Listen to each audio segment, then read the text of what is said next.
Friends, आइए फिर आगे बढ़ते हैं अपने इस क्रैश कोर्स के क्लास में। और उसमें आज हम लोग सिंधु घाटी सभ्यता और उससे आगे की चीज़ों का अध्ययन करते हैं। एक बात दोस्तों ध्यान रखिएगा, देखिए, क्योंकि ये क्रैश कोर्स के हिसाब से हम लोग क्लास ले रहे हैं, तो यहाँ हमारा फोकस उन महत्वपूर्ण बिंदुओं पर ज़्यादा होगा जहाँ से पूछे जा सकते हैं सवाल, या पूछे गए हैं या पूछे जा रहे हैं। तो हम ये नहीं कोशिश करेंगे कि हम जो है पूरे टॉपिक को ले लें पूरा बृहद रूप में। जाहिर सी बात है कि वो पूरा बृहद रूप लेने का मतलब ये है कि हमको इसके अंदर कम से कम 70-80 क्लास लेनी पड़ेंगी, तो उसके बाद ही ये एंशियंट का पोर्शन जो है हम लोग एंशियंट, मिडिवल, मॉडर्न ये सब ख़त्म कर पाएंगे जाके।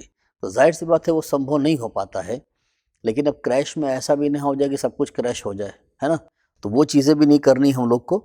हमें कोशिश ये करना है कि अब स्टोन एज हटा के, स्टोन एज तो हमने आपको डीप में दे दिया कि भाई आपको उससे काम चल जाए आपका, क्योंकि लगातार यूपी कमीशन का एक प्रेफरेंस बना हुआ है। तो अगर 5 सवाल आ रहे हैं एंशिएंट से, मान के चले हम, या 6 सवाल आ रहे हैं, तो एक सवाल जो स्टोन एज का था वो हमको मिल चुका है। अब बाकी शेष बचे 4 या 5 सवाल और हैं, वो बाकी एंशिएंट के चैप्टर्स में कहाँ से हैं, हम लोग उसको तलाशने की कोशिश करें। पहले इंट्रोडक्शन के लेक्चर में ही हमने आपको वो सारी चीज़ें बता दी थी कि कहाँ कहाँ से जो है सवाल बनने की संभावना रहती है और किस किस पोर्शन को हमको ध्यान देना है। तो उसी अंदाज में सिंधु घाटी सभ्यता है, वैदिक है, बाकी पोर्शन है, उनको लेके चलते हैं। लेकिन साथ में चैप्टर्स के जो सारे पहलू हैं निश्चित रूप से उनकी चर्चा भी करेंगे, है ना। कभी कभी ऐसा होता है कि भाई हमने किसी चीज़ की चर्चा कर दी और मान लीजिए कि वही चीज़ सवाल के तौर पर फिर बन के वापस आ गया। तो कभी कभी जाने अनजाने में कोई एक ऐसा सवाल भी मिल जाया करता है जो चर्चा अचानक में आ गई और वो सवाल के तौर पे मिल गया हमको आके। ठीक, तो चलिए पहले स्टार्टिंग लेते हैं इस इंडस वैली सिविलाइजेशन से, सिंधु घाटी सभ्यता से। आइए देखते हैं सिंधु घाटी सभ्यता से रिलेटेड क्या क्या चीज़ें हैं, कहाँ कहाँ से हमको पढ़ना होगा, और यूपी कमीशन का पेट एरिया कौन सा है। तो जैसे ये सिंधु घाटी सभ्यता, अब निश्चित रूप से सवाल को एक ही मिलना है हमको, है ना, और एक सवाल मिलना है तो फिर जाहिर सी बात है कि उसी के अकॉर्डिंगली इसको पढ़ना भी है हमको। पहली चीज़ हो जाती है सिंधु घाटी सभ्यता के निर्माता कौन थे, किन लोगों ने इसको डेवलप किया, कहाँ पे जो है ये फैली हुई थी, क्या चीज़ें रही थी, इसके विषय में विद्वानों ने इसके फैलाव को लेकर, इसकी विशेषताओं को लेकर क्या बातें कही हैं। कोई इसको आर्य मान रहा है, कोई इसको द्रविड़ मान रहा है, कोई इसको सुमेरियन मान रहा है, क्या चीज़ें कही गई हैं, निर्माता कौन थे। ठीक है। दूसरी चीज़ हम लोग ध्यान दें, इंडस वैली सिविलाइजेशन का तिथि क्रम क्या है। वजह ऐसी बता दें आपको कि हाल में ही आप देखेंगे एनसीईआरटी जो नई वाली आई हुई है, तो उसमें 2600 से 1900 बीसी की डेट दे दी गई है, जबकि रेडियो कार्बन डेटिंग इसकी 2350 से 1750 बीसी की डेट देता था, और पुरानी पुस्तकों में वही डेट लिखी हुई है। पर अभी हाल ही में कोई एक एग्ज़ाम था, एक स्टूडेंट ने मुझसे सवाल पूछा भी ये वाला कि सर वो सिंधु घाटी सभ्यता की तिथिक्रम पूछा गया है और उसके अंदर 2350 से 1750 का विकल्प नहीं है, वो 2600 से 1900 का विकल्प था। तो ये एनसीईआरटी में भी दे दिया गया है ये वाला विकल्प, तो आप मान के चलिए कि वो 2600 से 1900 वाला ही विकल्प लेके चलना। इसी ग्राउंड पर थोड़ा सा बातें तिथिक्रम पर भी हो जाएंगी तो सही रहेगा। ठीक है, तिथिक्रम के बाद फिर बात आती है सिंधु घाटी सभ्यता की अपनी जो विशेषताएं रही हैं इसकी, और ये विशेषताएं जो हैं निश्चित रूप से इसके जो प्रमुख प्रमुख स्थल रहे हैं वहाँ से लेकर इस पे सवाल पूछ दिया जाता है कि भाई इसके मेन प्लेस से पाई गई जो चीज़ें हैं वो बता दीजिए। तो अब इसमें जब हम लोग प्रमुख प्रमुख स्थलों से पाई गई चीज़ों की चर्चा करते हैं ना, तो हम कोशिश क्या करते हैं कि इसमें से जो कुछ भी आर्थिक महत्व की चीज़ें मिली हुई हों उनको देख लें, जो धार्मिक महत्व की चीज़ें मिली हुई हों उनको देख लें। अब ऐसे तो सामाजिक और राजनीतिक भी होना चाहिए था, लेकिन यहाँ पर इंडस वैली का जो अध्ययन ज़्यादातर किया गया है, तो चूंकि ये एक अर्बन टाउनशिप प्लानिंग थी तो इसलिए इसकी इकोनॉमी को बहुत फोकस करते हैं, और क्योंकि इसका जो कल्चर रहा है वो बाद के समय तक प्रभाव डालता रहा है तो इसलिए उसके रिलीजियस चीज़ों पर बहुत फोकस करते हैं। इस वजह से इसके जो प्लेसेस हैं उनमें आर्थिक और धार्मिक क्षेत्र को जो है ज़्यादा लेकर चलते हैं, वरीयता के क्रम में रखते हैं। फिर इंडस वैली सिविलाइजेशन का डिक्लाइन कैसे हो गया और पतन पे अलग अलग विद्वानों के विचार क्या क्या हैं, ये सवाल जो है लगभग सिंधु घाटी सभ्यता के प्रीलिम्स के पोर्शन को कवर कर लेते हैं। अब जैसे मान लीजिए कि निर्माता की बात है, किसने क्या क्या कहा, तो जैसे आप जानते हैं कि बहुत से विद्वान हैं जो कहते हैं कि सिंधु घाटी सभ्यता के उत्पत्तिकर्ता आर्य थे। आर्य क्यों थे भाई, तो बताया गया कि साहब जो है रिलीजियसली अगर देखिए तो सिंधु घाटी सभ्यता और आर्यंस में बहुत कुछ चीज़ें मैच करती हैं। लगभग रिलीजन वही है जो इंडस वैली में था, वही आर्यों का है। हालांकि डिफरेंसेस हैं वो, लेकिन मेंस की चर्चा है। प्रीलिम्स के ग्राउंड पर देखेंगे हम लोग तो कहेंगे भाई देखिए वो शक्ति की उपासना किसी न किसी रूप में सिंधु घाटी सभ्यता में होती थी, और वैदिक काल में भी आप देखेंगे कि शाक्त उपासना से संबंधित एक पूरा सूक्त ऋग्वेद में है। फिर वो कहेंगे देखिए साहब शिव की पूजा से लिंग योनि की पूजा अटैच थी, और लिंग योनि की पूजा जो है सिंधु घाटी सभ्यता में होती थी। पशुपति शिव की जो एक आकृति है मोहनजोदड़ो से जो एक मोहर मिली हुई है, उसके ऊपर जो एक योगी जैसा व्यक्ति बैठा हुआ है, तो कहा गया कि साहब देखिए ये शिव को योगेश्वर कहते हैं और ये व्यक्ति जो है योगी की आकृति में है, इर्द गिर्द इसके पशु हैं, शिव को पशुपति भी कहते हैं। तो शिव की उपासना भी सिंधु घाटी सभ्यता में होती थी। प्लस हड़प्पा से प्राप्त एक मोहर है, उसमें देखेंगे कि स्त्री के गर्भ से एक पौधा निकलते हुए दिखाया गया है जो शायद उर्वरा शक्ति का प्रतीक है। तो कहेंगे भाई बाद में देखिए वैदिक काल में जितने भी यज्ञ होते थे उनमें उर्वरा शक्ति संबंधित थी, तो मामला वहाँ से भी अटैच हो जाएगा आके। इसी तरह से और भी कई वैदिक कॉन्सेप्ट, चाहे वो यज्ञ के हों, पशु बलि के हों, जादू टोना के हों, तंत्र मंत्र के हों, ये सब इंडस के रिलीजन से अटैच कर दिए जाते हैं। तो वो बताते हैं कि भाई आर्यंस में और इंडस वैली में अद्भुत समानताएं हैं, खासतौर से रिलीजियसली ग्राउंड पर। प्लस जिस एरिया में सिंधु घाटी सभ्यता थी वहीं पर आकर आर्य बसे थे। तो इस ग्राउंड पर अगर देखा जाए तो सिंधु घाटी सभ्यता के निर्माता आर्य थे। किसने कहा ये बात कि सिंधु घाटी सभ्यता के निर्माता आर्य थे, तो ये बात जो है डॉक्टर लक्ष्मण स्वरूप उन्होंने कहा है। तो डॉक्टर लक्ष्मण स्वरूप जो ये मानकर चल रहे हैं कि सिंधु घाटी सभ्यता के निर्माता आर्य थे, इनके साथ एक विद्वान हैं डॉक्टर रामचंद्र, ये भी कहते हैं सिंधु घाटी सभ्यता के निर्माता आर्य थे। एक और विद्वान हैं बीबी लाल, प्रोफेसर ब्रिजवासी लाल। बीबी लाल भी इस बात को जो है कहते हैं सिंधु घाटी सभ्यता के निर्माता आर्य थे। बीबी लाल ने एक पुस्तक लिखी थी, उस पुस्तक को कई बार पूछा गया है। पुस्तक का नाम है the Saraswati flows on, the Saraswati flows on, ये इनकी पुस्तक है। और आप जानते हैं कि सिंधु घाटी सभ्यता के अधिकांश स्थल सिंधु और उसकी सहायक नदियों के किनारे नहीं बल्कि वर्तमान में सरस्वती के किनारे माने जाते हैं। तो उसी ग्राउंड पर बीबी लाल कह रहे थे कि साहब ये आर्यंस थे जिन्होंने इंडस वैली सिविलाइजेशन का निर्माण किया था। चलिए ठीक है। फिर कुछ लोग ऐसे भी थे जो ये कह रहे थे नहीं साहब ये सुमेरियन थे, सुमेर के लोग यहाँ पर आए थे और उन्होंने इंडस वैली सिविलाइजेशन का निर्माण किया था। तो ये सुमेरियन वाले कौन थे, ये गार्डन चाइल्ड थे। गार्डन चाइल्ड कह रहे थे कि वही किसी समय जो है चारे की तलाश में, उपजाऊ भूमि की तलाश में भारत की ओर आए थे और इन लोगों ने सिंधु घाटी सभ्यता का निर्माण किया था। लेकिन कुछ विशेषताएं जो हैं इंडस वैली सिविलाइजेशन की द्रविड़ लोगों से भी मैच करती हैं। जैसे मातृ देवी की उपासना है, पशुपति शिव की उपासना है, लिंग पूजा है, तो ये मैटर भी इनसे मैच कर जाता है। तो जिन्होंने मोहनजोदड़ो की खुदाई की थी, आर.डी. बनर्जी, राखाल दास बनर्जी, वो कह रहे थे कि सिंधु घाटी सभ्यता के निर्माता द्रविड़ थे।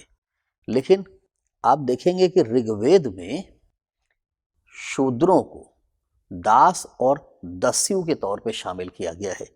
तो सिंधु घाटी सभ्यता के निर्माता ऋग्वेद के वही दास और दस्यु थे जिनको पराजित करके आर्यों ने शूद्रों के रूप में कन्वर्ट कर दिया था। ये बात कौन कह रहा था? ये बात व्हीलर कह रहे थे, मार्टिन व्हीलर। तो मार्टिन व्हीलर कह रहे थे दास दस्यु, राखाल दास बनर्जी कह रहे थे द्रविड़ हैं, चाइल्ड कह रहे थे सुमेरियन है, और डॉक्टर लक्ष्मण स्वरूप के साथ बाकी और विद्वान कह रहे थे वो आर्यंस थे। वर्तमान में क्या माना जाता है? सिंधु घाटी सभ्यता के निर्माता कौन थे?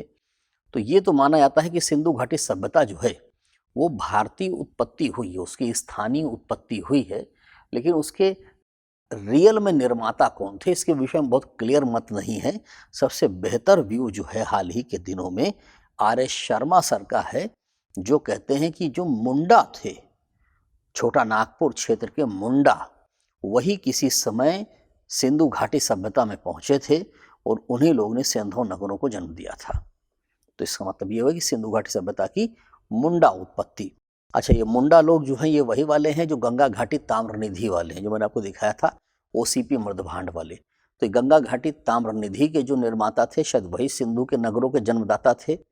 ओसीपी मृदभांड इस्तेमाल करने वाले लोग ही सिंधु घाटी सभ्यता के जन्मदाता रहे हों, ऐसा माना जा सकता है। आर.एस. शर्मा सर ने मुंडाओं के उत्तराधिकारी संथाल, उनके कुछ लिपि चिन्हों को भी दर्शाया है जो सैंधव लिपि से हूबहू मैच करते हैं। स्वर्गीय आर.एस. शर्मा सर का तो यहाँ तक कहना था कि संथालों की सहायता लेकर सिंधु घाटी सभ्यता की लिपि पढ़ी जा सकती है। खैर, doctor S S. Sarkar, R S. Sharma sir, D N. Jha sir, इन सभी लोगों की राय यही है कि सिंधु घाटी सभ्यता के निर्माता मुंडा थे। अब कैसे थे, क्या थे, उस पर बहुत लंबी चीज़ें हैं, वो मेंस का पॉइंट है, वो यहाँ पर हमारे लिए एप्लीकेबल नहीं है। तो बहरहाल इंडस वैली सिविलाइजेशन पे किसने क्या क्या माना है वो आपको मैंने बताया, और वर्तमान में क्या माना जा रहा है, चलिए उसकी चर्चा हो गई। दूसरा मैटर देखिएगा, सिंधु घाटी सभ्यता का तिथिक्रम। हमने आपको बता दिया है कि वो रेडियो कार्बन डेटिंग 2350 से 1750 दे रही थी। ठीक, वर्तमान में जो एनसीईआरटी है वो कह रही है कि 2600 से 1900 बीसी जो है वो इसकी डेट रही होगी। अब यहाँ पर एक ध्यान रखिएगा कि गार्डन चाइल्ड और मार्टिन व्हीलर, ये लोग चूंकि इस बात पे तय थे कि इंडस वैली सिविलाइजेशन का जो समापन हुआ है वो आर्यों के द्वारा किया गया है, तो इसलिए ये गार्डन चाइल्ड और मार्टिन व्हीलर जो है इंडस वैली सिविलाइजेशन के डेट पर कुछ डिफर व्यू दे रहे थे। ठीक, चाइल्ड और व्हीलर, इनका कहना था कि ये 2500 से 1500 बीसी के बीच में रही होगी। इन्होंने अलग डेट दी थी क्योंकि ये मान रहे थे 1500 के आसपास आर्य आए हैं और उन्होंने ही सिंधु घाटी सभ्यता का विनाश किया है, तो इन्होंने 2500 से 1500 बीसी की डेट ले ली। पर ये ध्यान रखिएगा दोस्तों कि किसी भी प्लेस पे इंडस वैली सिविलाइजेशन का जो प्लेस है वहाँ पर मिट्टी का जमाव इतना नहीं है कि उसको 1000 साल पुराना माना जाए। विद्वान कहते हैं अधिक से अधिक ये 600 साल पुराना हो सकता है। तो 600 या 700 साल पुराना रहा होगा, तो वही 2600 से जो है 1900 बीसी की डेट एनसीईआरटी लेकर चल रही है। एक और विद्वान थे माधव स्वरूप वत्स, है ना, उनका नाम M.S. वत्स। तो माधव स्वरूप वत्स ने इंडस वैली की डेट दे दी थी 3500 से 2700 बीसी। हालांकि इसके पीछे कोई लॉजिक नहीं है ना, कि इतना हम बैक पे जाएं डेट को लेकर। बीबी लाल, जिनका मैंने भी नाम लिया, बीबी लाल कह रहे थे कि इंडस वैली सिविलाइजेशन की जो डेट है वो 4000 बीसी से पहले की होनी चाहिए। वजह यह है कि डॉक्टर बीबी लाल ऐतरे ब्राह्मण में एक ऐसी खगोलीय घटना का उल्लेख करते हैं जो 3800 बीसी के आसपास हुई होगी, और वो कहते हैं कि अगर ये 3800 बीसी के आसपास हुई है तो ऋग्वेद इससे पहले लिखा गया होगा, तो ऋग्वेद 4000 बीसी के आसपास होगा। और क्योंकि बीबी लाल इंडस वैली और ऋग्वैदिक आर्यों को एक ही मान रहे हैं तो वो 4000 BC से भी पहले चले जाते हैं। अच्छा, ये ध्यान रखिएगा कि शुरू शुरू में जब इंडस वैली सिविलाइजेशन की खोज हुई थी, इसका जब डिटेल चल रही थी, तो 1826 में चार्ल्स मेसॉन नाम का एक फ्रेंच ट्रैवलर था जो रणजीत सिंह के दरबार में जा रहा था। उसी ने इंडस के अवशेषों को पहले पहल देखा था। तो जब वो पंजाब राज्य जा रहा था तो उसी ने इंडस के अवशेषों को यहाँ पर देखा और जिन चीज़ों को उसने यहाँ पर पाया हड़प्पा के क्षेत्र में, तो उसको लगा कि यहाँ पर कोई प्राचीन सभ्यता हो सकता है विद्यमान रही हो। फिर उसने स्थानीय लोगों से बातचीत करके ड्रॉप कर दिया था। 1853 में जब यहाँ रेलवे लाइन पड़ रही थी, जॉन विलियम ब्रंटन डाल रहे थे, तो उनको भी जो ईंटें वगैरह चाहिए थी, रोड़ा वगैरह, वो इंडस के खंडहर से मिल गया था। उनको भी प्राचीन वस्तुएं मिली थी।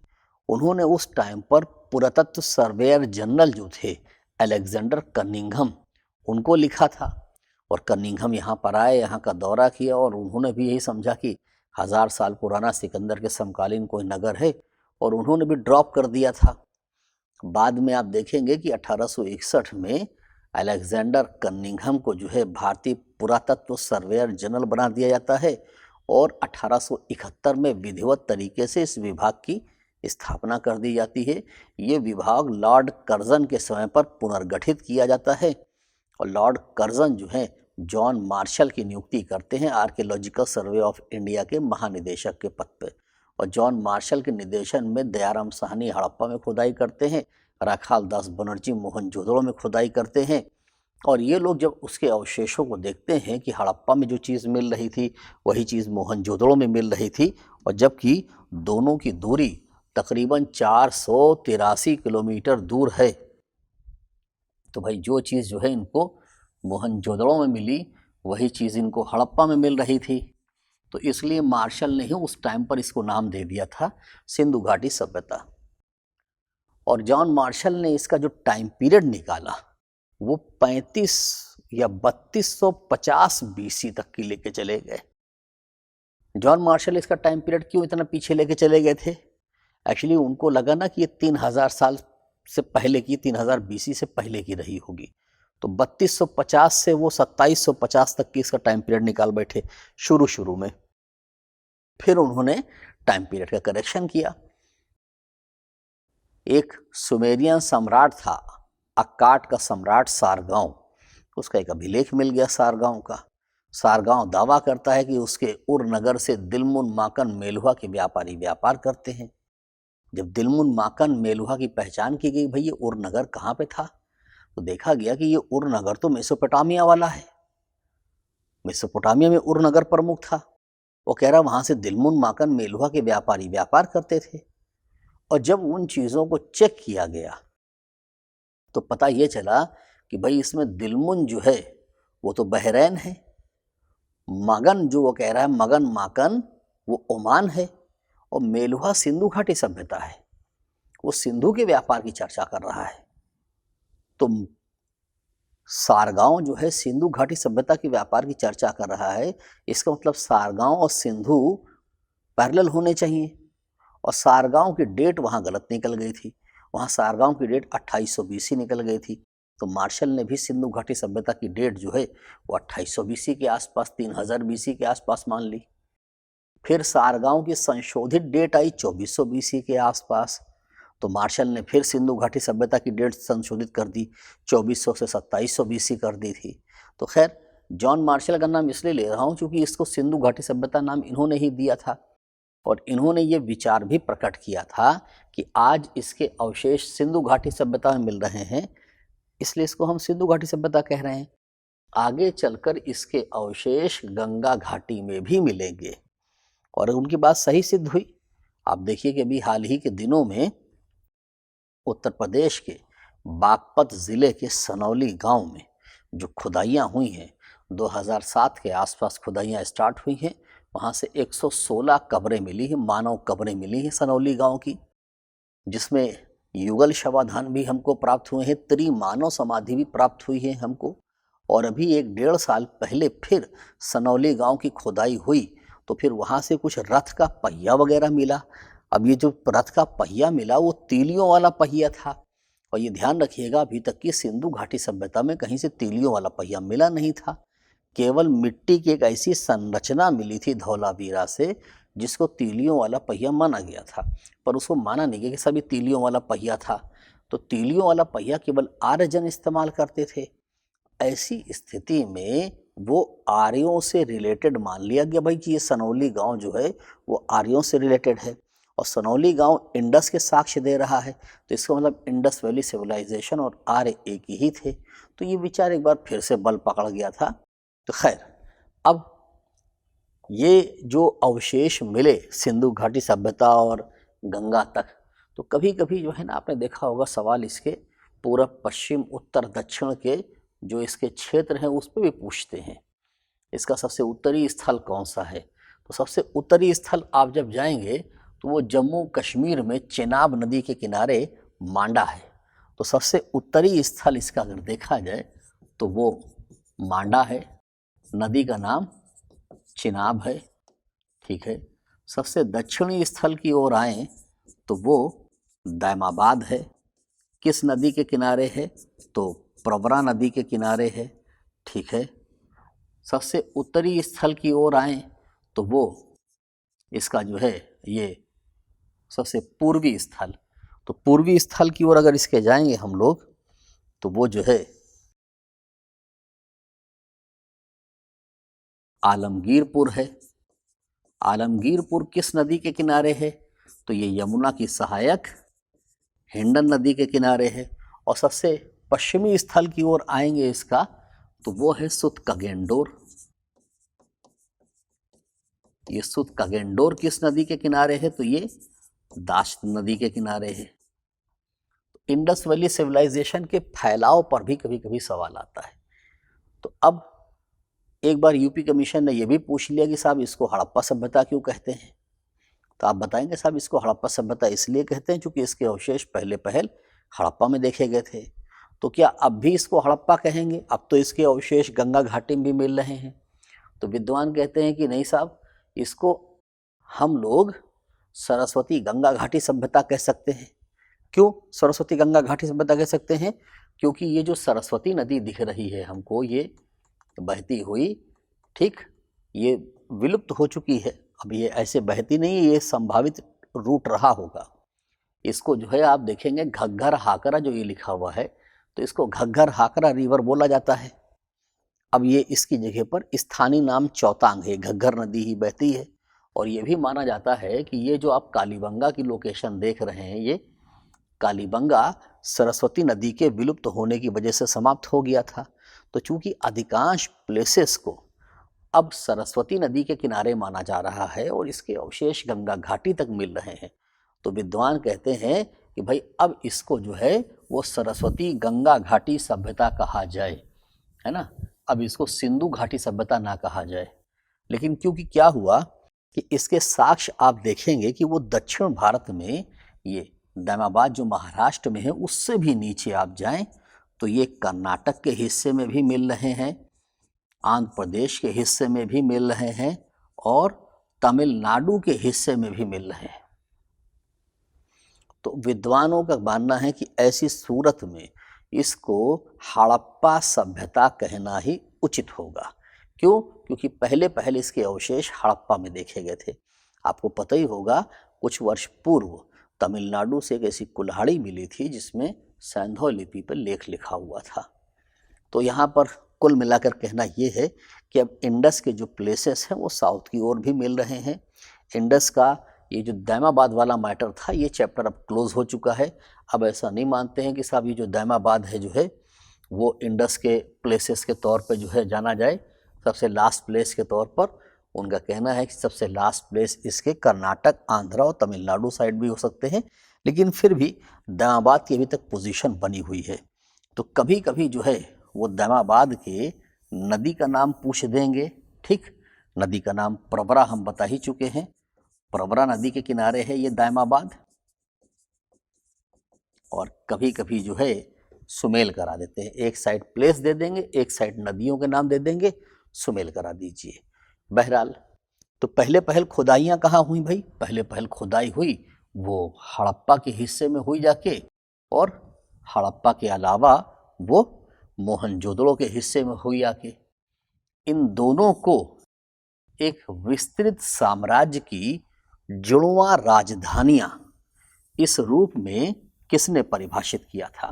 हड़प्पा और मोहनजोदड़ो को एक विस्तृत साम्राज्य की जुड़वा राजधानियां, तो ये स्टुअर्ट पिगट नाम के विद्वान थे, उन्होंने परिभाषित किया था कि एक विस्तृत साम्राज्य की जुड़वा राजधानियां रही होंगी। ठीक, तो चलिए अब ये विस्तार की बात हो गई। यहाँ पर दोस्तों अब ये ध्यान रखिएगा कि अब जैसे इंडस वैली सिविलाइजेशन हम पढ़ रहे हैं, तो इंडस वैली सिविलाइजेशन जो है मेनली अपने अर्बनाइजेशन के लिए जानी जाती है।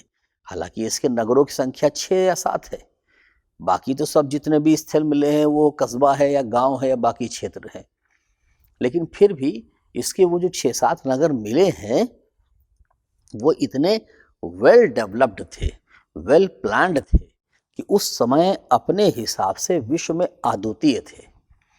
तो ये जो हमने यहाँ पर आपको लिखा था कि इंडस वैली सिविलाइजेशन के बारे में अगर हम लोगों को जैसे पढ़ना है भाई, तो इंडस वैली सिविलाइजेशन का ये जो हमने आपसे बात कही कि इसके बारे में अगर हमको पढ़ना है तो हम इसकी ये चीज़ें पढ़ लें भाई। तिथिक्रम, विशेषताएं, विशेषताओं में इसके प्रमुख स्थल, और वहाँ से आर्थिक और धार्मिक। तो पहले हम एक काम करते हैं, इसके आर्थिक को भी आपको पूरा समझा देते हैं, इसके धार्मिक को भी समझा देते हैं। तो जब आर्थिक धार्मिक विशेषताओं को पूरा समझा देंगे ना, तो प्लेसेस अपने आप क्लियर हो जाएंगे कि किस किस प्लेस से कहाँ कहाँ मिला है। फिर उसके बाद और भी देख लेंगे भाई कौन कौन से प्रमुख स्थल हैं जहाँ से और चीज़ें मिली हुई हैं। ठीक, अब जैसे देखिए इसके चलिए पहले पहल हम आर्थिक पर चर्चा करते हैं, क्योंकि वही इसकी विशेषताओं के तौर पर आता है। आर्थिक में सबसे पहले जो है ना इसकी नगरीय आयोजना की चर्चा कर लेते हैं। टाउनशिप प्लानिंग जो है इसकी नगरीय आयोजना, ये किस तरीके से थी, क्या चीज़ें थी इस पे? देखिए पहला तो ये ध्यान रखिएगा कि इंडस के जो भी कुछ साइट्स हमको मिली हैं उनमें एक ओर बना होता था दुर्ग क्षेत्र और दूसरी ओर बना रहता था ये निचला नगर, ये दो रहते थे। ठीक, केवल हमको धौलावीरा एक ऐसा हिस्सा मिला है जिसमें एक बीच में भी बना हुआ है, और बीच वाला जो है उसको हम लोग बोलते हैं मध्यम नगर। तो ये जो है मध्यम नगर हमको कहाँ से मिला है? ये हमको धौलावीरा से मिला है। बाकी जगहों पर क्या मिलता है? तो दुर्ग क्षेत्र और निचला नगर मिलता है। ठीक है, ये दुर्ग क्षेत्र और निचला नगर जो है सुरक्षा प्राचीर से घेरे जाते थे। सुरक्षा प्राचीर बाउंड्री बनाते थे, तो शायद वो बाढ़ से बचने के लिए बनाते हो, चोरों से बचने के लिए बनाते हो। तो इस पे दो सवाल बनते हैं, क्या कौन सा ऐसा क्षेत्र है जहां दुर्ग क्षेत्र और निचला नगर अलग अलग सुरक्षा प्राचीर से घिरे हुए हैं? तो आप बताएंगे कि साहब दुर्ग क्षेत्र और निचला नगर जहां अलग अलग सुरक्षा प्राचीर से घिरे हुए हैं वो क्षेत्र कालीबंगा है। फिर वो पूछेंगे कौन सा ऐसा क्षेत्र है जहां दोनों एक ही सुरक्षा प्राचीर से घिरे हुए हैं, यानी ये कोई विभाजन नहीं है। तो इसको पलट के भी ऐसे ही पूछ सकते हैं कि कौन सा ऐसा क्षेत्र है जहां दुर्ग क्षेत्र और निचले नगर का विभाजन नहीं है। तो वो आप बताएंगे कि जहां दुर्ग क्षेत्र और निचले नगर का विभाजन नहीं है वो प्लेस जो है लोथल है। ठीक, तो जहां दुर्ग क्षेत्र और निचले नगर का विभाजन नहीं है वो प्लेस लोथल है। जहां दुर्ग क्षेत्र और निचला नगर अलग अलग सुरक्षा प्राचीर से घिरे हैं वो प्लेस कालीबंगा है। और कौन सा ऐसा प्लेस है जहां से दुर्ग ही नहीं मिला है? तो वो चनहूदड़ो है। ठीक, सिंध के ही क्षेत्र में है चनहूदड़ो, वहां से दुर्ग की प्राप्ति हमको नहीं हुई है। ठीक है, अब इस नगरीय आयोजना में और क्या क्या चीजें करते थे भाई, जिन चीजों को हम लोग पाते हैं?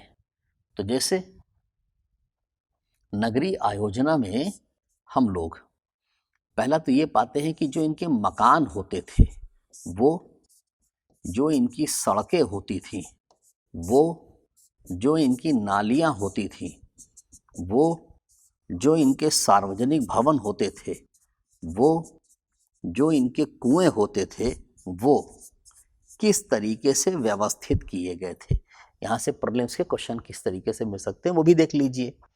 तो जो मकान थे वो ध्यान रखिएगा, 1 मंजिले भी थे, 2 मंजिले भी थे, है ना। और पकी ईंटों का इस्तेमाल हड़प्पा और मोहनजोदड़ो के मकानों में किया गया है। बाकी कालीबंगा वगैरह के मकानों में कच्ची ईंटें इस्तेमाल की गई हैं। लेकिन कालीबंगा में एक चीज़ ये भी ध्यान रखिएगा कि अलंकृत ईंटें भी इस्तेमाल की गई हैं, टाइल्स टाइप की ईंटें हैं। हाँ, नालियाँ वगैरह जो है कालीबंगा की वो पक्की है, जिप्सम का इस्तेमाल किया गया, उसमें पक्की जुड़ाई की गई है। और मकानों की खास विशेषता, मकानों के अंदर कुएं होते थे जो 2 मंजिले पर पानी पहुंचाने के लिए शायद बनाए जाते थे। मकानों की जो छतें होती थी तो मोहनजोदड़ो में आप पाएंगे कि छतों में लकड़ी की शहतीरों का इस्तेमाल किया गया था। जो शहतीर समझते हैं, शहतीर जो होती है ना, वो सपोर्टिंग एलिमेंट होता है। तो लकड़ी की शहतीरों का इस्तेमाल जो है वो किया गया था। कहाँ? मोहनजोदड़ो के मकानों में किया गया था। ठीक है, फिर सड़कों के बारे में चर्चा करें। सड़कें समकोण पर काटती थी, 90 डिग्री एंगल पर जो है आप देखेंगे इस तरीके से सड़कें क्रॉस करती थी। कोई ऐसी जगह जहां सड़कें समकोण पर ना काटती हों? हाँ, बनावली है जहां सड़कें समकोण पर नहीं काटती। बनावली कहाँ है? हरियाणा में है। ठीक है, ये वही बनावली है जहां से पकी मिट्टी का बना हुआ एक हल ऐसा मिला हुआ है। ठीक है, नालियों की साफ सफाई बहुत बेहतर थी। नालियों की जोड़ाई में जिप्सम का इस्तेमाल किया जाता था। नालियाँ ढकी हुई होती थी। सबसे बेहतरीन नालियाँ सिंधु में कहाँ से मिली हैं? धौलावीरा से मिली है। उसके बाद कहाँ से मिली है? लोथा से मिली है। नालियों की खराब व्यवस्था कहाँ से मिली है? बनावली से मिली है। तो बनावली में नालियाँ भी खराब हैं, सड़कें भी समकोण पे नहीं काट रही हैं। हो सकता है कि बनावली जब डेवलप किया गया है या बसाया गया हो, उस समय सिंधु वाले अव्यवस्था के शिकार हो गए हों। ठीक है, सार्वजनिक भवन जैसे स्टेडियम की आकृति सिंधु में कहाँ से मिली है? ध्यान रखिएगा, धौलावीरा से मिली है। लेकिन यूपी कमीशन बार बार सिंध में स्थित जूनी कुरन एक जगह है, वहां से भी स्टेडियम मिला है, उसी को बार बार विकल्प में देता है। तो सार्वजनिक रूप से अगर देखा जाए तो स्टेडियम की आकृति कहाँ से मिली है? तो हम कहेंगे जूनी कुरन से मिली है। ये यूपी कमीशन का पेट सवाल रहा है। प्लस सार्वजनिक चीज़ों में आप पाएंगे कब्रिस्तान वगैरह भी है। कालीबंगा से बस्ती के दक्षिण में, निचले नगर के दक्षिण में एक कब्रिस्तान की आकृति भी मिली है। आकृति क्या, संरचना कहिए। तो कब्रिस्तान की संरचना भी मिली हुई है। ये लोग अपने मुर्दों को दफनाते थे। ठीक, जलाते भी होंगे। अब देखिए कुएं, हाँ, घरों के आंगन में कुएं मोहनजोदड़ो से भी मिले हैं, कालीबंगा से भी मिले हैं। मोहनजोदड़ो को सिटी ऑफ वेल कहा जाता है और लगभग हर घर के बाहर एक कुआं होता था। और जो पानी निकलता था कुओं वगैरह का, गंदा पानी, वो अंडरग्राउंड पाइपलाइन से जोड़कर बाहर निकालते थे। तो अंडरग्राउंड पाइपलाइन भी पड़ी थी। हाँ, कहाँ से मिली है? मोहनजोदड़ो से मिली है। मोहनजोदड़ो में एक सीवर लाइन पड़ी हुई थी अंडरग्राउंड, जो खुदाई मिली है। कालीबंगा से भी एक साक्ष्य मिला है, वहां पेड़ के तनों को खोखला करके जोड़ के ऐसी एक नाली बना दी गई थी। तो पेड़ के तनों को खोखला करके भी नाली बनाई गई थी और ये इस तरीके का अंडरग्राउंड पाइप डाल के भी नाली बनाई गई थी। ठीक है, चलिए, ये तो बात हुई जाके इनके शहरों से संबंधित, भाई नगरीय आयोजना से संबंधित। ठीक है, और आर्थिक में क्या है? तो भाई आर्थिक में जब आप जाएंगे तो जाहिर सी बात है कृषि पे विचार करेंगे, है ना। आप इनके शिल्प पे विचार करेंगे। ठीक है, आप इनके व्यापार पे विचार करेंगे। और यहीं से हमको सिंधु घाटी सभ्यता के मैक्सिमम सवाल मिल जाएंगे। जैसे आर्थिक में ध्यान रखिएगा, इनकी प्रमुख खाद्यान्न फसलें क्या थी? गेहूं और जौ थी। कपास की खेती से परिचित थे। हाँ, कपास को सिंडन बोलते थे प्राचीन यूनानी लोग। सिंधु घाटी सभ्यता की वजह से सिंडन बोलते थे। कपास का कोई साक्ष्य वगैरह मिला है क्या कहीं पर? हाँ भाई, मिला है। कहाँ से मिला हुआ है? वो जो मोहनजोदड़ो में एक चांदी के बर्तन में उस्तरे में लिपटा हुआ सूती कपड़े का साक्ष्य मिला है। सूती कपड़े का साक्ष्य लोथल से भी मिला है। हाँ, वहाँ से भी मिला है। मोहनजोदड़ो की ये चीज़ें एक्सपोर्ट की जाती थी। हाँ, मेसोपोटामियाई नगरों की खुदाइयों में कपास की गांठें, सूती कपड़े की गांठें बड़े पैमाने पे मिली हैं जो इंडस वैली की थी। ठीक है, और क्या चीज़ें हैं कृषि के बारे में? नहर वगैरह थी क्या? तो ध्यान रखिएगा कि नहरों का अनुमान विद्वान लगाते हैं, लेकिन क्लियर तरीके से नहर मिली नहीं है अभी हमको। हालांकि कुछ किताबों में लिख दिया गया है कि भाई नहर जैसी संरचना मिली है, पर नहर जैसी संरचना होगी, नहर का बहुत स्पष्ट प्रमाण नहीं है। ठीक है, खुदाई वो शायद वो लोग कुएं वगैरह सिंचाई के तौर पर इस्तेमाल करते थे, या नदियों के किनारे की नम भूमि थी तो सिंचाई की बहुत समस्या ना होती होगी। हल हल पकी मिट्टी का बना हुआ मिला है हमको। कहाँ से मिला है? तो हमको बनावली से मिला हुआ है। ठीक है, तो बनावली से पकी मिट्टी का हल मिला हुआ है। कृषि में कौन सी फसलें वो लोग नहीं उपजाते थे या किसकी जानकारी उनको नहीं थी? तो रागी की फसल नहीं उपजाते थे। रागी जो पशुओं के चारे के लिए होती है उसको नहीं उपजाते थे। दालों को भी शायद नहीं उपजाते थे। दालें बड़ी इंपॉर्टेंट हैं और दालें नहीं उपजाते थे। हाँ, जंगली मटर की एक किस्म ज़रूर मिली है जिसको विद्वानों ने ब्रासिका जूनसी कहा है, पर वो दालों की खेती से परिचित थे ऐसा हम नहीं कह सकते। तो शायद वो दालों से भी जो है परिचित नहीं थे। और क्या वो लोग चावल की खेती करते थे? हाँ, लोथल से मिला है। धान की भूसी रंगपुर से मिली है।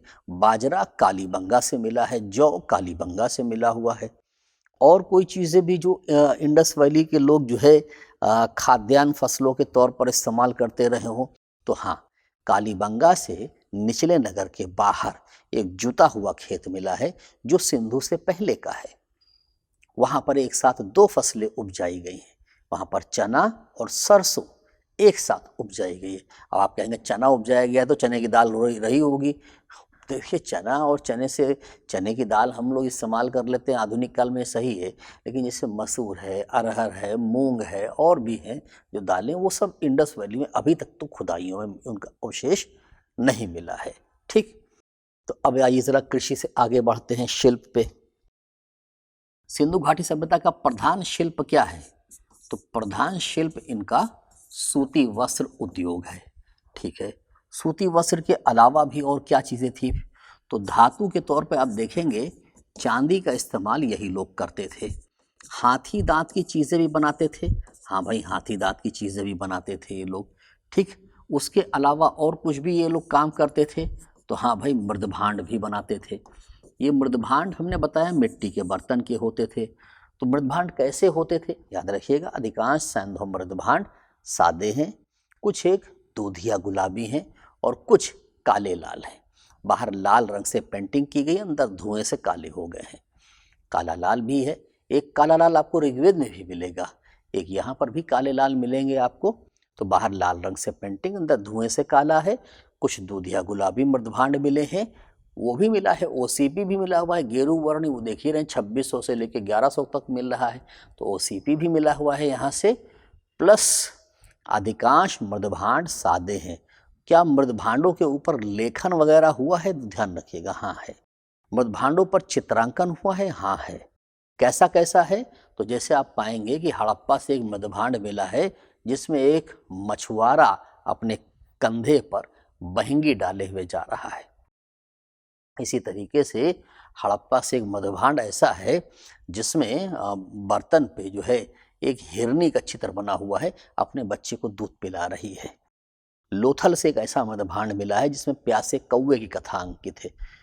और एक ऐसा मृदभांड लोथल से मिला है जिसमें चालाक लोमड़ी की कथा अंकित है ना। वो जो आपको ध्यान है ना, कौवा रोटी ले आया था, पंचतंत्र वाली जो कथा है वो भी अंकित है। तो ठीक है, चलिए, ये तो मृदभांडों की बात हुई। सूती कपड़े निर्यात किए जाते थे? हाँ भाई, निर्यात किए जाते थे। और भी कुछ चीज़ें जो इंडस वैली सिविलाइजेशन में बनाई जाती हो, तो हाँ, एक नाम आप बार बार पढ़ेंगे कि सिंधु में मनके बनाए जाते थे। ठीक, तो मनके बनाने के कुछ साक्ष्य मिले। हाँ, इनके कारखाने मिले में हैं। कहाँ से इनके कारखाने मिले हैं? तो आप कहेंगे कि चनहुदड़ों से मिले हैं और बालाकोट से मिले हैं। ठीक,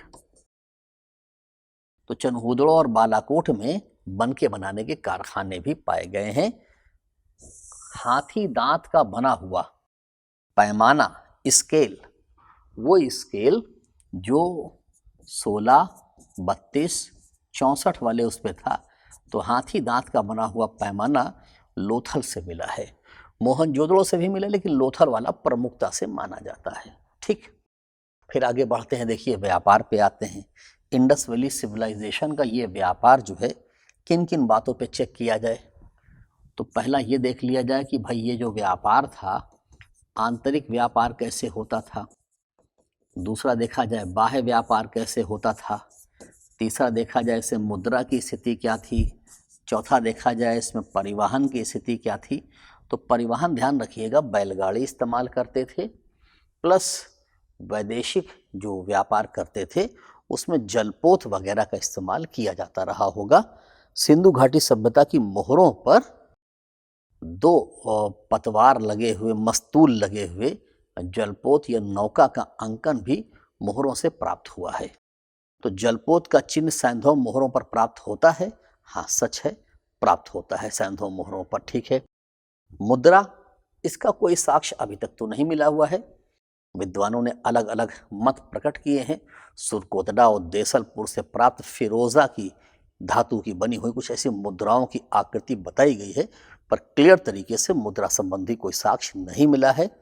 मुद्रा छापे थी, जैसे मुहर लग गई, वो एक मुद्रा छाप है, तो ये वस्तु के बदले में फला वस्तु इतनी मिल जाएगी, इस तरह की मुद्रा छापें मिली हुई हैं।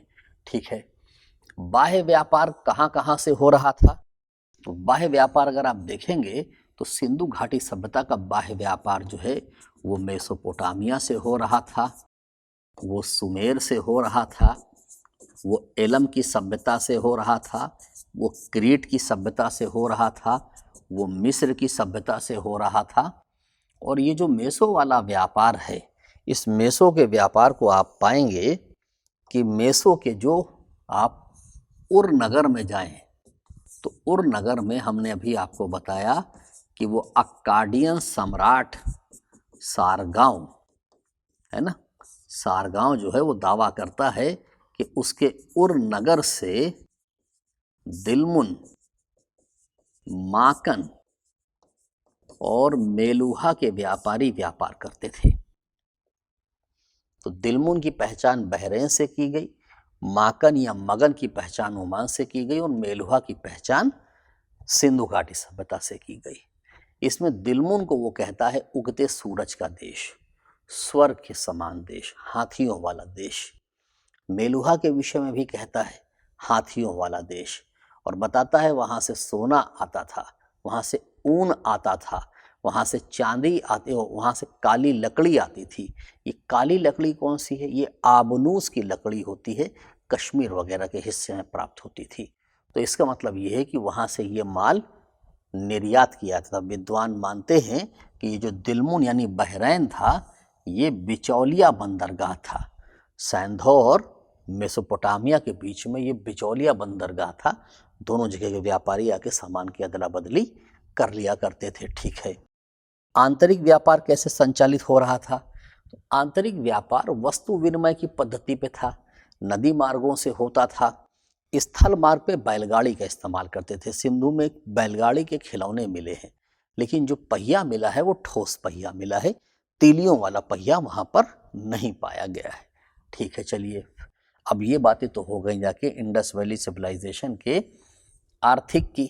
ठीक, और इसी तरीके से इंडस वैली सिविलाइजेशन के रिलीजियस चीज़ों की भी हम लोग ज़रा देख रेख कर लें भाई कि क्या क्या उनके धार्मिक विशेषताएं हैं। तो आइए ज़रा नए पेज से देखते हैं इंडस वैली सिविलाइजेशन की धार्मिक विशेषताएं कौन सी हैं। ज़रा देखिए भाई, सैंधव धर्म है ना, तो सैंधव धर्म में पहली चीज़ हमको दिखेगी मातृ देवी की उपासना। दूसरा मैटर है पशुपति शिव की उपासना। तीसरा मैटर है जो प्राकृतिक महत्व की वस्तुएं हैं, ठीक है, उनका मैटर है। चौथा मैटर है कि भाई कर्मकांड वाला कोई मैटर था। पांचवा मैटर है कि यहाँ पर जो है वो तंत्र मंत्र ओझागिरी का कोई मैटर था। ठीक, अब ये सारी चीज़ें क्या इंडस के रिलीजन में दिखाई पड़ती हैं, इस पर यूपी कमीशन ने एक सवाल पूछा था। देखिए, जो मातृ देवी की प्रतिमाएं हैं तो अधिकांश प्रतिमाएं इस टाइप की मिली हुई हैं, नीचे पैर नहीं है, गोलाकार हैं और ये जो आकृतियां हैं ये ज़्यादातर बृहत्तर सैंधव घाटी में मिली हैं। जो बृहत्तर सैंधव घाटी है ना, वो ये वाला प्लेस है।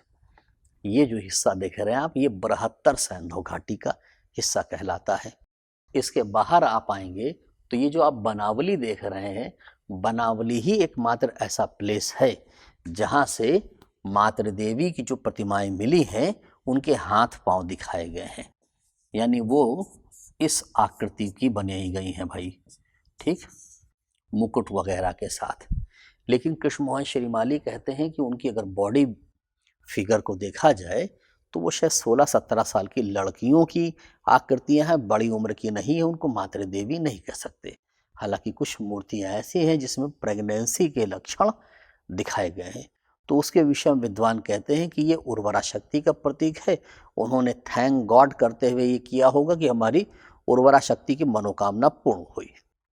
तो सिंधु घाटी सभ्यता में एक बात ध्यान रखिएगा आप कि ये जो मातृ देवी की उपासना की बात कही जा रही है, ये सभी केंद्रों पर प्रचलित नहीं थी, सिर्फ बृहत्तर सैंधव घाटी में थी। बृहत्तर सैंधव घाटी के बाहर केवल बनावली ऐसा प्लेस है जहां से बड़े पैमाने पर मातृ देवी की प्रतिमाएं मिली हैं, ठीक। अब देखिए, इस मातृ देवी की पूजा उपासना को लेकर ना कई तरह के अनुमान भी लगाए गए हैं, अटकल वगैरह लगाई गई हैं कि उनके सिर के ऊपर मिट्टी थी, तो किसी ने कहा वो सफ़ेद कबूतर है, वो शांति की देवी थी। अफगानिस्तान में एक प्लेस है मुंडी गाख, अफगानिस्तान से 2 प्लेस मिले हैं इंडस के जो अभी तक ढूंढे गए हैं, एक शोरतगुई है, एक मुंडी गाख है। प्लेस और भी रहे होंगे, लेकिन अगर कोई वहाँ पर खुदाई करने जाएगा तो उसको छुड़ाने जाना पड़ेगा, तो इसलिए खुदाई नहीं कर रहे हैं वहाँ पर।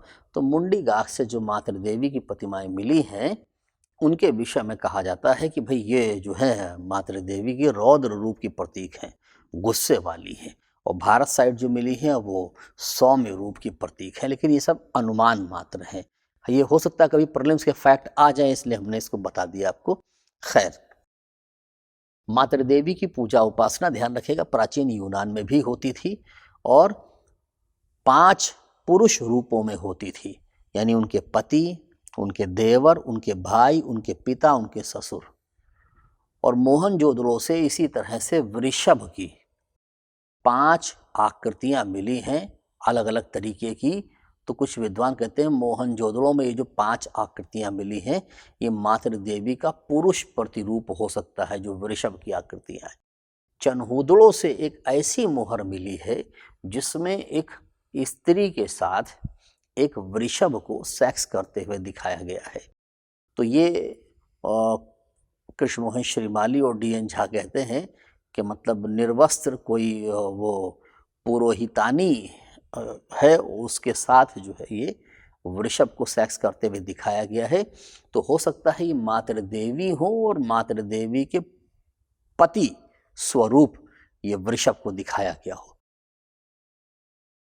खैर, अब मातृ देवी के अलावा देखिए जरा पशुपति का मामला क्या है।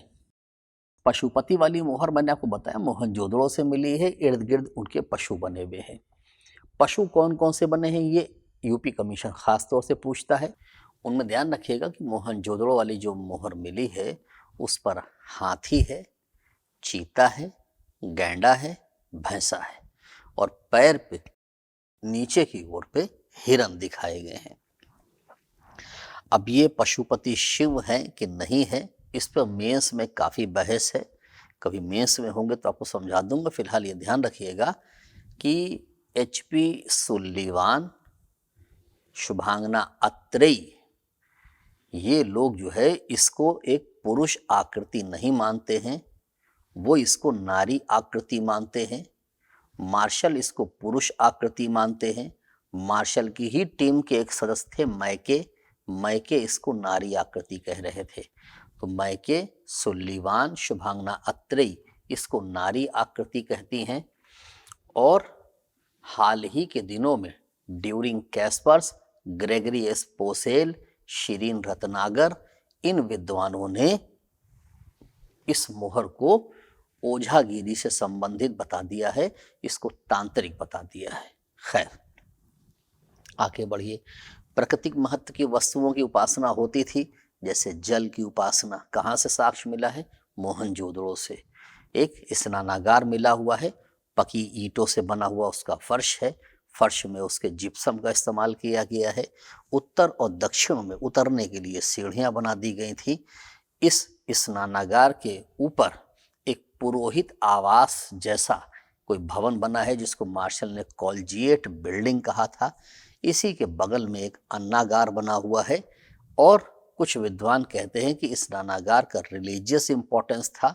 जो कुछ भी चीज़ें चढ़ावे के तौर पर लाई जाती थी वो अन्नागार में जमा कर दी जाती थी, क्योंकि इसी के बगल में मोहनजोदड़ो में एक 20 या 21 स्तंभों पे आधारित सभा भवन की आकृति भी मिली है। तो वो अगर प्रवचन स्थल रहा होगा, अन्नागार डंपिंग प्लेस था और जल का रिलीजियस महत्व रहा होगा। इसी तरीके से प्राकृतिक महत्व की चीजों में आप देखेंगे कि वृक्ष उपासना भी होती थी। वेदिका से घिरा हुआ वृक्ष हड़प्पाई मोहरों पर खूब मिला है। सबसे अधिक कौन सा वृक्ष मिलता है सिंधु की मोहरों पर? तो सबसे अधिक कीकर का वृक्ष है। कीकर एक झाड़ झंखाड़ वाला होता है जो रेगिस्तानी इलाकों में पाया जाता है। ये अपने औषधि गुणों के लिए जाना जाता है। हॉलैंड यूनिवर्सिटी के विद्वान बैलगुई कहते हैं कीकर का वृक्ष सबसे अधिक सैंधव मोहरों पर इसलिए मिला है क्योंकि सैंधव धर्म में तंत्र मंत्र जादू टोना का बहुत प्रभाव था। ओझा लोग चूंकि चिकित्सक का व्यवसाय भी अपनाते, डॉक्टरी का व्यवसाय भी अपनाते थे, इसलिए ये कीकर का वृक्ष मिला है। बहरहाल क्या पीपल का पेड़ मिला है? हाँ मिला है। पीपल के पेड़ की जो पत्तियां होती हैं, ऐसी पत्तियों का अंकन मृद भांडों पर साफ तौर से दिखता है। नीम के पेड़ का अंकन है क्या? आर शर्मा सर ने तो लिखा है कि नीम के पेड़ का अंकन नहीं है, निम्बस नहीं है, लेकिन नीम के पेड़ का अंकन कृष्ण मोहन श्रीमाली ने लिखा है कि है। तो हम लोग मान लेते हैं कि नीम के पेड़ का अंकन है। तो पीपल है, कीकर है, निम्बस है, औदुंबर का पेड़ होता है, उसका भी अंकन मिला हुआ है। तो प्राकृतिक महत्व की वस्तुओं का जो है वो शायद रिलीजियस इंपॉर्टेंस इंडस में रहा होगा। ठीक है। कर्मकांडी आचरण था उनका? हाँ था। लोथल और कालीबंगा दो जगह से कुछ ऐसी अग्नि वेदिकाएं टाइप की मिलती हैं जिसमें हड्डियां वगैरह मिली हैं। तो हो सकता है ये अग्नि वेदिकाएं हो, इसमें पशु बलि वगैरह दी गई हो यज्ञ के समय। हालांकि कुछ विद्वानों ने इनको चूल्हा कहा है, वो इनको अग्नि वेदिका नहीं मानते हैं। ओझागिरी का प्रभाव है? हाँ है। ये ग्रेगरी एस्पोसेल और ड्यूरिंग कैस्पर्स ने कहा था ओझागिरी का प्रभाव है, और उन लोगों ने कई लॉजिक दिए। एक लॉजिक तो पशुपति शिवबली मोहर का दे दिया था, एक लॉजिक ऐसे बर्तनों का दिया था जिनपे नीचे छेद थे। तो ओझा लोग धूनी वगैरह रमाते हैं ना, तो बर्तन वैसे ही थे। इसी तरीके से चांदी के बने हुए गोलाकार दर्पण थे जिसमें ओझा लोग अलौकिक संसार वगैरह देखा करते हैं। उन चीजों को भी इन्होंने दिखाया था। तो चलिए मान लेते हैं ओझागिरी का प्रभाव भी था। अब देखिए, रिलीजन की बातें हो गई, जाके इकोनॉमी की बातें हो गई, और अब हम लोग अगर इंडस वैली सिविलाइजेशन के प्लेसेस से जुड़े हुए प्रमुख प्रमुख विशेषताएं देख लें क्या थी। तो ध्यान रखिएगा, जैसे हड़प्पा की ही बात हम कर रहे थे, हड़प्पा से एक ऐसा कब्रिस्तान मिला है जिसको समाधि R37 कहा गया है। एक्चुअली कब्रिस्तान को जो है वो HR एरिया एक है। HR एरिया इसलिए कहते हैं जो कि H टाइप की कब्र बनी थी। तो HR एरिया जो कहा गया है उसको R37 इसलिए कहते हैं क्योंकि उस कब्रिस्तान में एक कब्र ऐसी है जिसमें शव को कॉफिन में, काष्ठ पेटिका में रखकर दफनाया गया था, और उसमें 37 प्रकार की सामग्री मिली थी। यहाँ से 56 कब्रें मिली हैं। ये इकलौती कब्र है जो ऐसी है, विद्वान कहते हैं किसी विदेशी की कब्र रही होगी। ठीक। बाकी हड़प्पा से और प्रमुख चीजें जिन पे सवाल हैं, याद रखिएगा हड़प्पा से भी अन्नागार प्राप्त होते हैं, और वो अन्नागार एक नहीं कई एक से हैं, और उनमें बीच में चबूतरा बना हुआ है। शायद यहाँ पर जो अनाज लाते थे उससे भूसा अलग नहीं किया होता था, यहीं पर लाकर भूसे को अलग करते थे। जो हड़प्पा वाले अन्नागार हैं वो रावी नदी के किनारे से हैं। उनके किनारे किनारे रावी नदी बहती है। 2000 IAS में सवाल पूछा भी गया था कि हड़प्पाई अन्नागार कहाँ पे स्थित है? रावी नदी के किनारे है। फिर बात करें मोहनजोदड़ो की। पाकिस्तान लरकाना जिले में है। मृतकों का टीला मोहनजोदड़ो। आर.डी. बनर्जी ने खुदाई की है। प्रमुख तौर से यहाँ पर अन्नागार, स्नानागार, पुरोहित आवास, सभा भवन, इन सब चीजों की आकृति मिलती है। ये जो अन्नागार है ये पकी ईंटों की विशालतम संरचना मोहनजोदड़ो के संदर्भ में है। तो मोहनजोदड़ो के संदर्भ में पकी ईंटों की विशालतम संरचना कौन सा है? अन्नागार है। नृत्यरत नारी मूर्ति एक मोहनजोदड़ो से मिली है, कांसे की बनी हुई, 14 सेंटीमीटर लंबी है। उसका फेस ऑस्ट्रोलाइट प्रकृति का है। एक पुजारी या योगी की जैसी आकृति मिली है जो शॉल डाले हुए है। ठीक, विद्वानों ने जो है उसको पुरोहित की आकृति के रूप में पहचाना है। पशुपति शिव वाली आकृति वाली मोहर भी यहां से मिली हुई है। हाथी का इतना कपाल खंड मिला हुआ है। और वो मैंने बताया था आपको, अंडरग्राउंड नाली भी मिली है, सूती कपड़ा भी मिला है, घरों के अंदर से कुएं भी मिले हुए हैं। मोहनजोदड़ो को सिटी ऑफ वेल बोलते ही थे। चनहूदड़ो सिंध क्षेत्र में पड़ता है पाकिस्तान के। किसने खुदाई की थी? M.G. मजूमदार ने की थी 1931 में। चनहूदड़ो से झूकर झांगर संस्कृति जो थी सिंध क्षेत्र की, उसके अवशेष भी मिले हैं। ये पूछा गया एक बार सवाल है, किस प्लेस से झूकर झांगर संस्कृति के अवशेष मिले हैं। प्लस ये भी ध्यान रखिएगा कि चनहूदड़ो की खुदाई से ऐसा ज्ञात होता है कि यहाँ पर बड़े पैमाने पर अग्निकांड हुआ था। तो आग लगाकर इंडस वैली के लोगों की हत्या की गई हो, इसके साक्ष्य कहाँ से मिले हैं? तो चनहूदड़ो से मिलते हैं। वैसे सिंध के क्षेत्र में ऐसे साक्ष्य और भी कई जगहों से मिले हुए हैं। खैर, एक अलंकृत हाथी का खिलौना भी चनहूदड़ो से मिला है। बिल्ली का पीछा करते हुए पदचिन्ह ये भी मिले हुए हैं। और सौंदर्य प्रसाधनों में जो लिपस्टिक होती है वो भी मिली है। वक्राकार ईंटें मुड़ी हुई वो भी चनहूदड़ो से पाई गई हैं। अब हालांकि कुछ विद्वान कहते हैं हो सकता है भाई ये एटॉमिक अटैक का मामला हो। खैर, हम लोग ऐसा नहीं सोचते।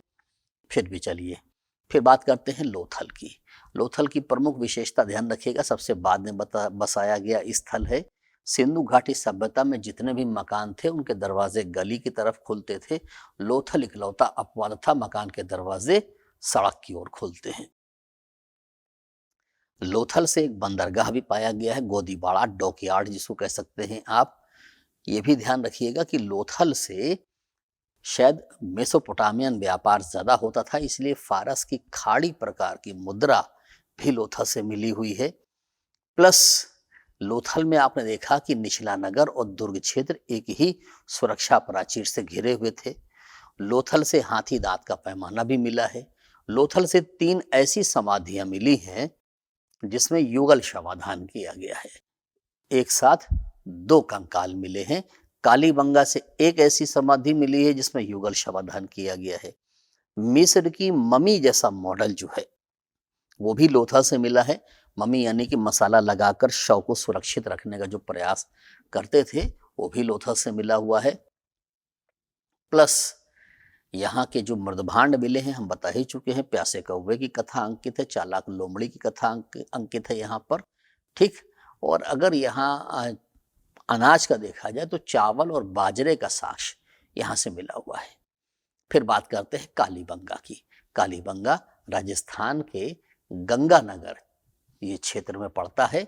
इसकी खुदाई जो है अमलानंद घोष ने करवाई थी वर्ष 1953 में। जुता हुआ खेत यहाँ से मिला हुआ है।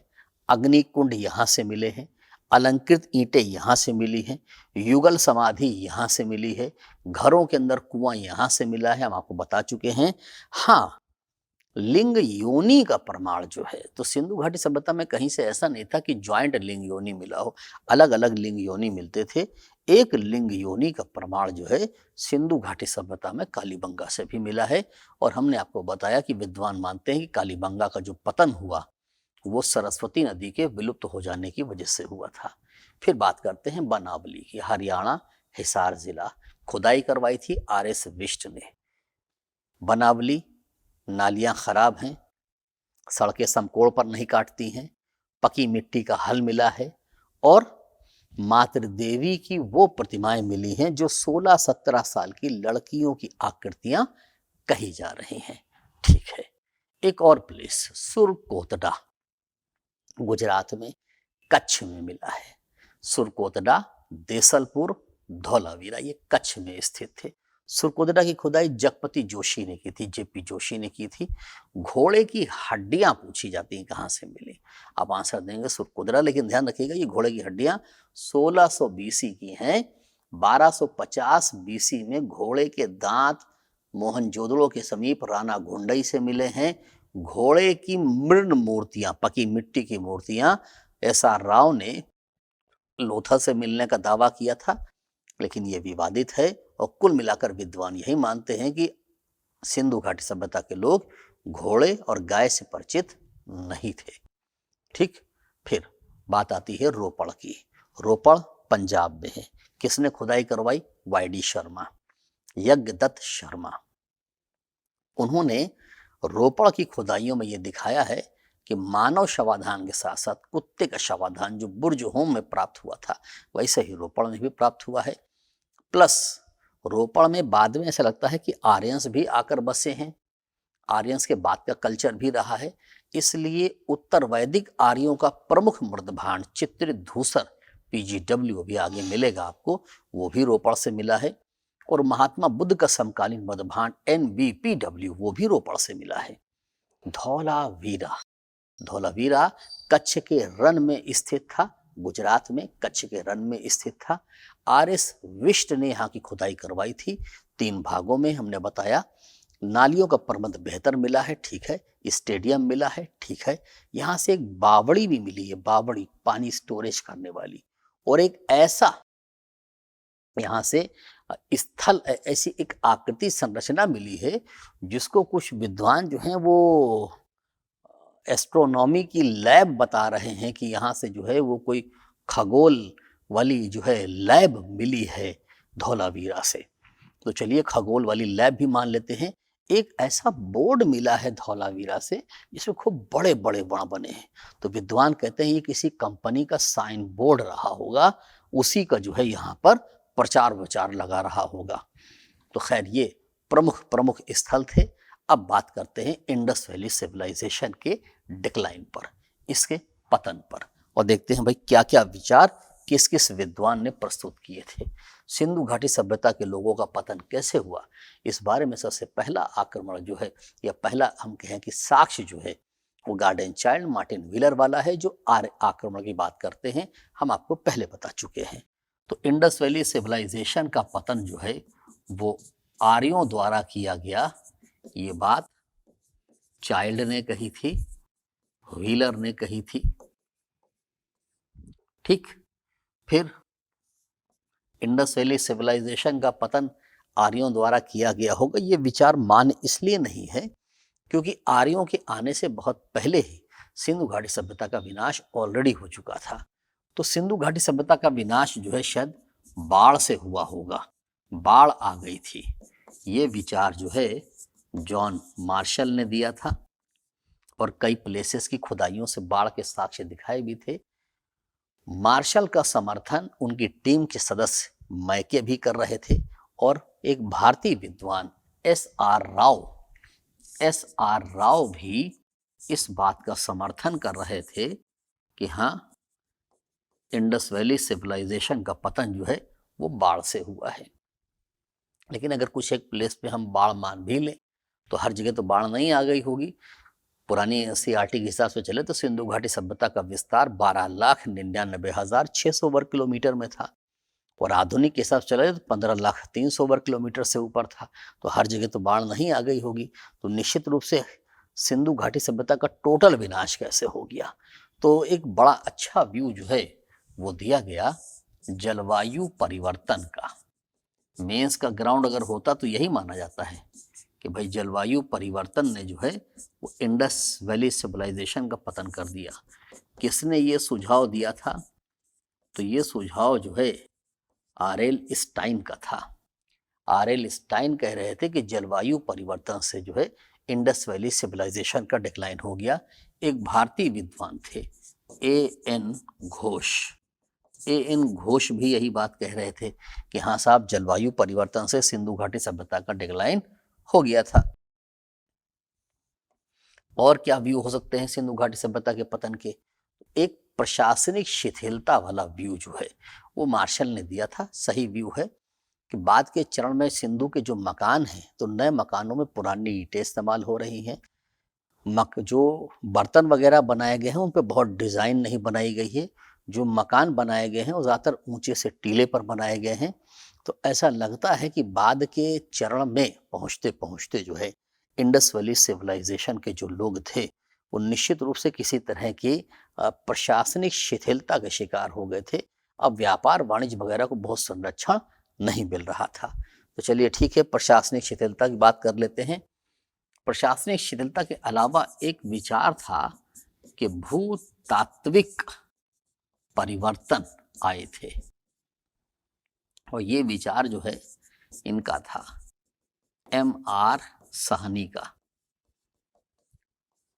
तो M.R. साहनी कह रहे थे कि भूतात्विक परिवर्तन आए थे। अभी भूतात्विक परिवर्तन तो तमाम तरह के जो है, फिर वो भूकंप रहा होगा और नदियों की समस्या रही होगी, नदियों का मार्ग परिवर्तन हो गया होगा, इससे पतन हो गया हो, तो ये माना जा सकता है कि हाँ हुआ होगा। फिर एक और विद्वान थे, वो मलेरिया की बात कर रहे थे या प्लेग की बात कर रहे थे। तो मलेरिया या प्लेग से इंडस वैली सिविलाइजेशन का समापन हुआ है। इन विद्वान का नाम था K.U.R. कैनेडी। तो K.U.R. कैनेडी कह रहे थे कि ये मलेरिया या प्लेग से इनका पतन हो गया है। फिर एक और विद्वान थे, उनका नाम है डेल्स। डेल्स नाम के विद्वान कह रहे थे कि बड़े पैमाने पर जल प्लावन हुआ है। तो बड़े पैमाने पर जल प्लावन हुआ है, ये डेल्स नाम के विद्वान ने बताया। तो इन सारे ग्राउंड्स पर अगर देखा जाए, इंडस वैली सिविलाइजेशन का पतन किस तरह से हुआ होगा, इस पर हो सकता है कि हम लोग ये कहें कि साहब कोई एक नहीं बल्कि कई कारण जो है इसके लिए जिम्मेदार रहे होंगे। किसी एक कारण को हम लोग जिम्मेदार नहीं मान सकते। ठीक है, सही है। अब इंडस वैली की इस सारी विशेषताओं के साथ कुछ विद्वान ऐसे भी हैं जो ये कहते हैं कि भाई इंडस वैली सिविलाइजेशन जो है, यहाँ कौन लोग शासन कर रहे थे? तो एक वर्ग ऐसा था जो कहते थे पुरोहित शासन करते थे। ये बड़ा इंपॉर्टेंट पॉइंट भी है और ये मेंस के हिसाब से भी इंपॉर्टेंट है कि जिस हिसाब से इंडस वैली सिविलाइजेशन में रिलीजन एक्टिव दिखाई पड़ता है। तो स्टुअर्ट पिगट नाम के एक इतिहासकार थे, वो कह रहे थे कि पुरोहित वर्ग शासन कर रहा होगा। लेकिन स्टुअर्ट पिगट से ज़्यादा बेहतर विचार जो है J.M. कैनोयर का है, और J.M. कैनोयर ने प्रीस्ट किंग, पुरोहित राजा का विचार दिया था। व्हीलर कह रहे थे कि यहाँ पर पुरोहिताई धर्म आधारित जनतांत्रिक शासन था। हंटर कह रहे थे यहाँ पर जनतंत्रात्मक रहा होगा। मैके कह रहे थे यहाँ पर एक प्रतिनिधि का शासन रहा होगा। तो यहाँ पर अलग अलग विचार जो है विद्वानों ने दिए थे। इंडस वैली सिविलाइजेशन की जो लिपि रही है, थोड़ा सा लिपि पे भी चर्चा करते चलें। इंडस वैली सिविलाइजेशन की जो लिपि रही उसको अभी तक की कोई पढ़ नहीं पाया है। लिपि दाएं से बाएं लिखी जाती थी, कुछ जगह वो बाएं से दाएं, दाएं से बाएं ऐसे लिखी गई। इसको सर्पिलाकार या बूस्त्रोफेदन या गोमूत्र लिपि बोलते थे। लिपि कहाँ कहाँ पाई गई है? मोहरों पे पाई गई है, मृदभांडों पर पाई गई है। ठीक है, इस लिपि में जो भी वर्ण इस्तेमाल किए गए हैं ये अक्षरात्मक नहीं लगते हैं। विद्वानों का मानना है ये चित्रात्मक लिपि थी। प्लस लिपि में तकरीबन 400 से ज्यादा अक्षर रहे होंगे ऐसा माना जाता है। S.R. राव कह रहे थे कि सिंधु की लिपि हिंद आर्य भाषा की पूर्वज थी। ब्रेडरिज रोजनी नाम के विद्वान थे, वो कह रहे थे ये हित्ती लिपि के निकट है। फादर रेवरेंड हारिस नाम के एक विद्वान थे, उन्होंने तो सिंधु लिपि को पढ़ने का दावा कर दिया था और उसको तमिल ब्राह्मी में कन्वर्ट भी कर दिया था। आधुनिक विद्वानों की बात करें तो उसमें एक डॉक्टर आई महादेवन हैं, जिन्होंने कंप्यूटर की सहायता से सैंधव लिपि को पढ़ने का प्रयास किया है, लेकिन अभी तक की अगर कहा जाए तो संतोषजनक ढंग से सैंधव लिपि की व्याख्या कोई कर नहीं पाया है। तो ये दोस्तों बात हुई जाकि सिंधु घाटी सभ्यता की।